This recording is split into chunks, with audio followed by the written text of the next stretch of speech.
Well, if you're a startup and you're working with a large company, I mean, generally, you want to do a really good job, but you don't want to give everything away. You want to probably focus in on one area that's relatively narrow for the large company, but very important for that large company, and then do a great job on it.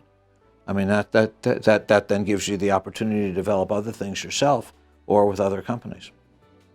It can be hard to establish that kind of relationship where you make a relatively narrow deal, but that's why it's so important to have great business people working with you. Really good business people will figure out a way to hopefully make that happen.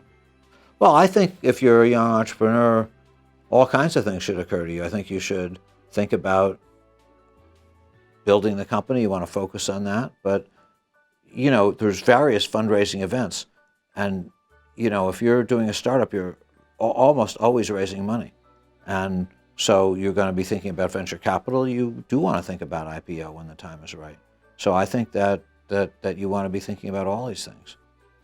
Well, I think some of the things that are really key in a lot of companies are having really good intellectual property and really understanding what that intellectual property is, and even specifically what the claims mean in a particular patent. And I think a lot of people don't necessarily really fully understand that and know what it means. In fact, even when people sometimes prosecute patents, that's very different than litigating them. That's so many patents end up in court because they actually haven't been written properly.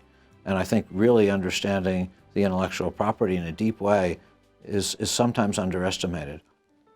And really creating a powerful intellectual patent portfolio and having a really good patent lawyer is really important. I think having, like I say, visionary leadership is very important as well. Having the investors, the type of investors you have, sometimes isn't always well understood. A lot of times people think, well, I should get angels as investors, and so forth. But what happens is sometimes the people who are angels, I mean, they may feel that they want to be paid back within 3 or 4 or 5 years. Lots of times it takes much longer than that. So having what I call patient and smart investors is very important, particularly investors that can actually even help you build the company. So these are some of the things that I think are important.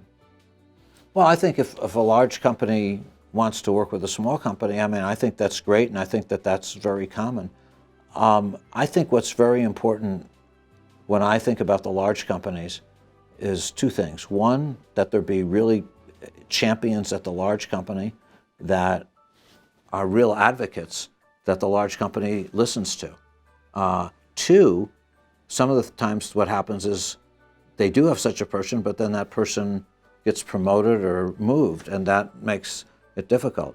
So I think having really good communication with a smaller company and really good collaboration is key.